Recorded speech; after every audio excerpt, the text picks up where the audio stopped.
let's talk about the Canaanites. Tough question for the Old Testament, right? Like, what's this Old Testament God who appears to be angry and he's killing people and ordering the deaths of babies and children, all this stuff. Why? Well, let me ask you a question.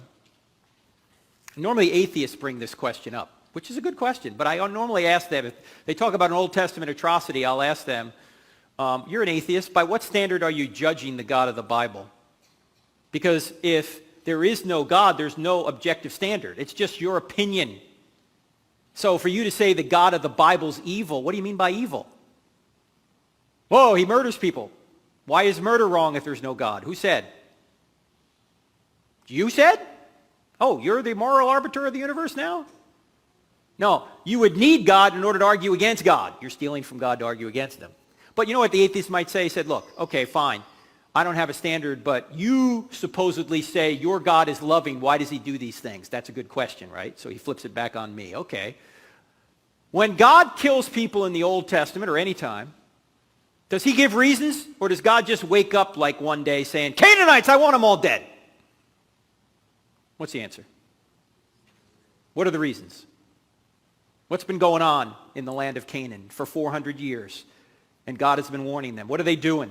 All sorts of abominable practices. They get to the point where they're actually sacrificing their children on a metal idol named Molech, who had arms like this, and there was a fire that they would put in Molech, and they'd heat the whole metal idol up, and then they would put their babies on the arms of this idol and watch the baby sizzle to death. And the townspeople, they'd have drummers that would play drums as loud as possible so the parents couldn't hear the screams of their own babies being cooked to death. Now, on every college campus I go to, I always hear people say this: why doesn't God stop all the evil in the world? Here's an instance where God is stopping evil and the atheists are complaining about it. You notice that? God says, you need to wipe these people out. They're awful. They're killing their own babies. So, God steps in. But let me ask you another question.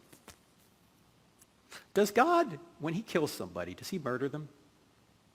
Can God murder anyone? No, murder is the unjustified taking of an innocent human being. Now, God is the creator of life. He can take life whenever he wants, right? In fact, if Christianity's true, people don't really die, they just change location. You notice that? You just go from this life to the next life. And God can do that whenever he wants. Whether you're 2 years old or 82 years old, that's up to him. And so God saw that what the best thing to do in that situation, after giving them 400 years of warning, was to get rid of those people who would pollute the Israelites who were trying to get the promised people into the promised land to bring forth the promised Messiah who could save the whole world. Because God works through people and he allows people to make their free choices. Now, there are some scholars out there, and I think Dr. Paul Copan down at Palm Beach Atlantic University makes a pretty persuasive case that when you read, say, in Deuteronomy 7, wipe out everybody, the women, the children, the cattle, that was called hyperbole. Why? Because if you read, it says, wipe everybody out. In the very next verse it says, and then don't intermarry with them. Now, wait a minute. If you're going to wipe everybody out, how could you intermarry? Why would you even have that command in there? Because what Copan is saying is that this was common language in the ancient Near East culture. They would use exaggerated terms to communicate that we're going to beat you. Just like we might say in a football, we annihilated that team. Oh, really? They're gone? No. It was just the way they expressed things. But even if Copan is wrong, even if they were literal, God has the right to take people out whenever he wants. He's the creator of life. He is the giver of life, and he can resurrect life. I think when we look at the Old Testament, we look at it as if through our modern eyes, not realizing, yes, God is infinite love, but he's also infinite justice. In fact, when I was at Michigan State a few years back, I had an atheist ask the question, if there is a good God, why doesn't he stop all the evil in the world? And I said, sir, that's an excellent question. Maybe because if he did stop all the evil in the world, he might start with you and me, because we do evil every day. You ever notice that?